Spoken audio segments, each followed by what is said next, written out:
అది దీని మీద ఉన్న పాపులర్ పాయింట్ ఏంటంటే ఇంత హిట్ అయిన తర్వాత నాగార్జున గారి క్యారెక్టర్ని లాస్ట్లో కట్ చేసేటప్పుడు ఆ ఆర్క్ ఎక్కడ వాళ్ళ ఫ్యామిలీ ఏమయ్యారో తెలియదు. ఎందుకంటే మన తెలుగు ఆడియన్స్ ఎక్కువ నాగార్జున గారితో కనెక్ట్ అవుతారు కదా. Though they appreciated Dhanush, fantastic గా చేశాడు. ఇంకా చిరంజీవి లాంటి ఆయనే అక్కడ నిలబడి ఇంకా ధనుష్ తప్పితే ఇండియాలో ఎవడు చేయలేడు క్యారెక్టర్ అన్నారు. బట్ మన తెలుగు ఆడియన్స్ వరల్డ్ ఎక్కడున్నా కూడా నాగార్జున గారికి ఎక్కువ కనెక్ట్ అవుతారు. నాగార్జున గారి క్యారెక్టర్ సరైన ఫినిషింగ్ లేదు, ఆ ఫ్యామిలీ ఏమైందో తెలియదు. ఇంత 3 గంటల సినిమా తీసి కూడా దానికి ఎక్కడో జస్టిఫికేషన్ జరగలేదు అని ఒక పాపులర్ క్రిటిసిజం సార్. మీరు అకాడమిక్ గానే మాట్లాడండి, ఒక రచయితగా మీరు ఎందుకు దాన్ని ముట్టుకోలేదు, ఇది చాలా అనుకున్నారా? అది బేసిక్ గా అది అంటే నాగార్జున క్యారెక్టర్ కి పర్ఫెక్ట్ క్లోజర్ అండి. నాగార్జున ఫ్యామిలీకి చేయలేదు బేసిక్. అంటే ఆయన అంతకంటే అంటే అత్యంత అంటే ఒక సాక్రిఫైసింగ్ క్యారెక్టర్ బేసిక్. అంటే అది చూసి ఇంకా నేను రియలైజ్ అయ్యి తన ప్రాణం అడ్డేసి నేను ఓబీడేషన్ అంటారా అన్న తర్వాత ఇంకా వేరే ఇంకేం చూడరండి. అంటే ఇప్పుడు వాళ్ళ ఫ్యామిలీ దుబాయ్లో ఏం చేస్తున్నారు అనేది I don't think it is. అది అన్ని ఆఫ్టర్ థాట్స్ అవుతాయి బేసిక్. అంటే ఒక పర్సన్ అట్లా అంటే పంపించి చనిపోయిన తర్వాత వాళ్ళకి ఏమైంది అనేది తీసుకుంటే ఇంకా అది వేరే స్టోరీ అవుతుంది. ఒక టవరింగ్ పర్సనాలిటీ సినిమా అంతా సిబిఐ ఆఫీసర్ గా అంతర్మదంతో ఫుల్ కాన్ఫ్లిక్టెడ్ ఇండివిజువల్. ఆ కాన్ఫ్లిక్ట్ తోటి అత్యద్భుతంగా చేసి ఏడ్చి తన బాధపడి ఆ గిల్ట్ తోటి ముందుకెళ్తూ లాస్ట్ కి అంటే ప్రాణాలు అర్పించిన తర్వాత ఇంకా దాని తర్వాత ఇంకా వాళ్ళకి ఏమైందని అంటే అది ఆఫ్టర్ థాట్స్ అవుతాయి. అంటే ఇప్పుడు సినిమా తర్వాత ఇద్దరు కుబేర్ 2 అంటున్నారు, దానిలో చూపిస్తారా? అండ్ ఇంకా అలాంటివి అన్నమాట అన్ని అంటే దోస్ కైండ్ ఆఫ్ ఆ స్పెక్యులేషన్స్ అలాంటివి basic. But character cinema round of గా ఇతని క్యారెక్టర్ పర్ఫెక్ట్ మోస్ట్ రౌండెడ్ గా అంతేనా? మీ కామెంట్ దాని మీద అదే కుబేర్ 2 ఉన్నదా సార్ అంటున్నారు?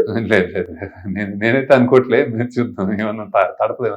నేను యాక్చువల్లీ ఒక కథ తర్వాత ఇంకో కథని అసలు ఈ కథ సీక్వెలా వేరే కథ కూడా నాకు తెలియదు యాక్చువల్లీ. సో నాకు అసలు కంప్లీట్లీ బ్లాంక్ అవుతాను నేను. సో ఇంకా మళ్ళీ ఒక 6 నెలలు ఇటు తిరిగితే ఏదో తడితే అప్పుడు దాన్ని మళ్ళీ అంటే మీరు మళ్ళీ అంటే మీరు నాకు అర్థమైనంత వరకు ఒక సినిమా అయిపోయిన తర్వాత ఇంకా దాంతో మీరు నెక్స్ట్ ప్రాజెక్ట్ లోకి వెళ్ళిపోతారు. నెక్స్ట్ ప్రాజెక్ట్ లోకి వెళ్ళడానికి నాకు టైం పడుతుంది. వెళ్తాను, కటిఫ్ అయితే చేస్తాను. తర్వాత ఇంకా వేరే నాకు అంటే ఏది తడుతుంది, ఏం చేయాలి, అసలు అది ఎలా ఉంటుంది, ఎవరితోటి ఏంటి, అసలు ఏమీ నాకు తెలియదు యాక్చువల్. నేను జనరల్ గా నేను అన్ని చేసేస్తాను, ఇది చేసేస్తాను, ప్లానింగ్ కూడా ఉండదు నాకు. జస్ట్ ఇంకా కొంచెం కూల్ ఆఫ్ అయ్యి అన్వైండ్ అయ్యి వెనక్కి వెళ్ళి మెల్లగా టైం తీసుకుని. అదే ఇప్పుడు నాన్నగారితో మీ సినిమా ఏషియన్ ఫిల్మ్స్ కు ఉన్నదని చెప్పి తెలిసింది నాకు. మీ వరకు రాలే? అంటే నేను మీకు చెప్తున్నా కదా, ఏ తెలిసినా కానీ అన్ని స్పెక్యులేషన్స్. నేను జస్ట్ నాకు నేనైతే ఒక సినిమా తర్వాత ఇంకో సినిమా నేను రాసుకుని అప్పుడు చదువుతాను. మరో 3 ఏళ్ళే ఇంకొంచెం తొందరగా చేద్దామని ప్రయత్నం నేను చేస్తాను. అది ఏమన్నా అనుకో ఈసారి తొందరగా చేస్తాను అనుకుంటాను. ఎప్పుడు ఇదే అనుకుంటాను, ప్రామిస్ చేస్తా కానీ మళ్ళీ పోతుంది. మోస్ట్ ఇంకొంచెం అంటే తొందరగా అని చెప్పేస్తారు. అది నాకంటే నా వల్ల కాదండి యాక్చువల్లీ. అది ఏం పెద్ద అది ఛాలెంజ్ కాదు, జస్ట్ ప్రయత్నం అంతే. అది క్రియేషన్ ఒక కథగా అది కుక్ అయ్యి రావడం అది నా చేతుల్లో ఉండదు. సడన్ గా కొంచెం తొందరగా వస్తే గ్రేట్, తొందరగా వచ్చి కుదిరితే గ్రేట్. అంతేనా? అంతే కమర్షియల్ గా డేట్లు ఉన్నాయి కాబట్టి వెంటనే తర్వాత ఇంకొక ఈ సినిమా కథ మనకి ధనుష్ డేట్స్ ఉన్నాయి, మనకి ఒక సినిమా చెయ్యాలి మీరు అని సునీల్ నారాయణ గారు, రామ్మోహన్ గారు వచ్చి మిమ్మల్ని అడిగితే ధనుష్ కోసం అని దృష్టిలో పెట్టుకుని రాసిన కథ ఇది, కానీ రాసిన కథ కోసం ధనుష్ కాదు అనేది కూడా అసలు నేను అది చేయాలి ఇప్పుడు చేయను. అది అలా ఉన్నా నేను అలా తప్పు రైట్ రాంగ్ అని కూడా అలా చేస్తే కూడా అది కూడా నేను అలా చేయగలిగితే నేను హ్యాపీగా, కానీ నేను చేయను. నేను ఫ్రాంక్ గా చెప్తున్నా. అంటే నాకు కథ రాసుకుని చెప్తున్నా కదా, ఇప్పుడు ఒక 6 నెలలు నేను తిరిగి కథ ఏదైనా వస్తే స్పార్క్ వస్తే మళ్ళీ ఇంకో 6 నెలలు దానికి రాసి అప్పుడు నేను అరే బాబు ఇది ఎవరైనా కుదురుతారా, ఎవరున్నారో ఏంటి అని చూసుకుంటా. ఓకే, సో ఇదే నా పద్ధతి. అంటే నాకు రివర్స్ చేయడం రాదు యాక్చువల్. అంటే 25 ఏళ్లలో మీరు చేసిన సినిమాలు పట్టమని 10 25 ఏళ్లలో. అంటే 2.5 సంవత్సరాలు అని యావరేజ్ ఒక ప్రాజెక్ట్. దీని మీద మీ కెరీర్ మీద మీరు కామెంట్ చేయాలంటే ఏం చేస్తారు?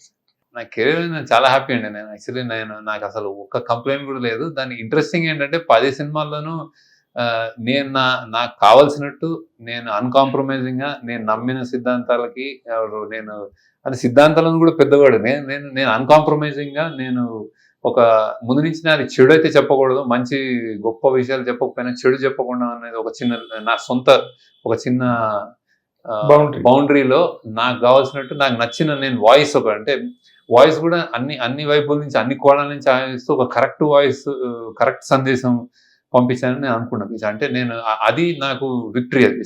ఈ 25లో నేను అలా చేస్తూ 5 సినిమాలు చేస్తాను ప్రౌడ్ గానే ఉండేవాడిని. నాకు నంబర్స్ పెద్ద ఇప్పుడు అసలు మ్యాటరే కాదు.